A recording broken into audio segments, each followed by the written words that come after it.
தள்ளுவண்டி இருந்தது. அந்த தள்ளுவண்டியில் வந்து பிள்ளைகளை உட்கார வச்சுட்டு அது இல்லாமல் வந்துட்டு இந்த 4 குழந்தை பிள்ளைகளை உட்கார வச்சுட்டு எல்லாம் அப்படிதான் இது பண்ணிட்டு இருந்தோம் சார். என்ன பண்ணிட்டாங்கன்னா வந்துட்டு சாயந்தரம் ஒரு விஜய் வரதுக்கு முன்னால ராஜ்மோகன் நம்பர் இல்லை சார். அவர் வந்து இது பண்ணதுக்கப்புறம் வந்துட்டு கொஞ்ச நேரம் கழிச்சு ஒரு ஆம்புலன்ஸ் ஒன்று, பாண்டியன் ஆம்புலன்ஸ், அந்த ஆம்புலன்ஸ் வந்து மேலே வந்து விஜய் போட்டு கட்டுது. அந்த ஆம்புலன்ஸ் வந்ததுக்கு அப்புறம் தான் வந்துட்டு தள்ளுமொழி ஆச்சு. எல்லாம் முன்னால வந்து பின்னால் தள்ளினாங்க. அதுக்கப்புறம் வந்து வண்டியே இந்த பாப்பால உட்காந்து வண்டியே பார்த்தீங்கன்னா வந்துட்டு கூட சார மாதிரி போச்சு. அதனால நான் பிள்ளைலாம் தூக்கிட்டு பின்னால் வந்தாங்க. வந்தோடனே வந்துட்டு எங்கிட்ட சந்துக்குள்ள வரும்போது அந்த லைன்ல வந்து கரண்ட் சுத்தமா இல்லை. கரண்ட் சுத்தமா இல்லாதனால வந்துட்டு ஒருத்த மேல ஒருத்தர் இடிச்சு கீழே விழுந்து 10 பேர் கீழே அடியில் படுத்துட்டாங்க. நான் என் பாப்பா 2 பேரும் வந்து ஒய்ஃப் கூட போயிட்டாங்க. நான் வந்துட்டு இங்கிட்ட தனியா வந்துட்டாங்க. கீழே குழந்தையில வந்துட்டு தூக்கி விட்டேன். என் பிள்ளைங்க 2 இறந்துச்சு. என் ஒய்ஃப் இருந்தாங்க. 3 பேர். இல்ல அது விஜய் வந்ததுக்கு அப்புறம் நடந்துச்சு. விஜய் வரதுக்கு முன்னாடி நடந்துச்சு. விஜய் வரதுக்கு முன்னாலே நடந்துச்சு சார். இல்ல அவர் வரதுக்கு முன்னாடி எல்லாம் தள்ளி போங்கன்னு சொன்னாங்களா கொண்டு அந்த? இல்ல சார், அப்பெல்லாம் வந்து யாரும் தள்ளி போகலாம் அதெல்லாம் எதுவுமே சொல்லல. பாண்டியன் ஆம்புலன்ஸ்னு ஒரு ஆம்புலன்ஸ் வந்துச்சுங்க சார்.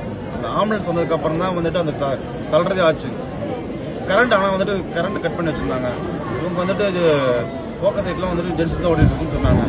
அடைச்சி பார்க்குறாங்க. போனது சந்துக்குள்ள லைட் இருந்ததுன்னா கூட அதில் வந்துட்டு யாரும் கீழே விழுந்துக்க மாட்டாங்க. கீழே விழுந்தா வந்து தூக்கிறதுக்கு ஆள் இல்லை. 10 பேர் கீழே கிடக்குறாங்க. அதுக்கு மேலே வந்துட்டு எல்லாம் ஏறி போகிறாங்களா விழுந்து தூக்கி விட முடியல. இந்த இடத்துல வந்துட்டு சரியான இதெல்லாம் அவர் பார்த்தாரா? இல்லை எப்படி அதுக்கப்புறம் பேசிட்டு இருந்தாரு? இல்லை சார், நாங்கள் அது அப்புறம் பாப்பா தூக்கிட்டு தெரியவா அடிப்படுத்திட்டு தூக்கிட்டு வந்தாங்க. பாப்பா பின்னாடி ஹாஸ்பிட்டல் வந்தேங்க சார். அதுக்கப்புறம் அங்கே விஜய் வந்ததுன்னு தெரியாது, விஜய் பேசுனது என்னன்னு தெரியாதுங்க சார். உங்க பேருமா? என் பேர் அபினேஷ். எத்தனை மணிக்கு வந்தீங்க இந்த கூட்டத்துக்கு? நாங்க வரும்போது 3:30 மேல இருக்கும். சரி, நீங்க வந்து விஜய் பேசுற இடத்துக்கிட்ட நின்றுட்டு இருந்தீங்களா? நீங்க விஜய் பாத்தீங்களா? பாக்கல. நாங்க பார்க்கும்போது எங்களை கொண்டு போய் கீழே தள்ளிட்டாங்க. கீழே அவர் அந்த 2 வார்த்தை பேசுறப்ப கூட நாங்க கீழே தான் எங்களை காப்பாத்துங்க கத்திட்டு தான் இருந்தோம். முடிஞ்சு அவர் பேசுறதையும் பார்க்கல. நாங்க அவர் பேச கூட நாங்க பார்க்கவே இல்லை.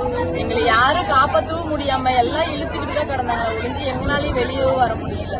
எல்லாம் நாங்க எந்திரிச்சதுக்கு அப்புறம் தான் எங்க பெரியமா மயக்கம் மட்டும் விழுந்ததே எங்களுக்கே தெரியும். அப்ப அது வரைக்கும் எங்களுக்குமே தெரியாது. அந்த இடத்துல இருக்கிற கும்பல் எல்லாம் நெகிழ்ந்ததுக்கு அப்புறம் தான் அவங்க மயக்கம் மட்டும் நாங்களும் எல்லாமே தூக்குங்கிறாங்க. யாருமே தூக்கவே இல்லை.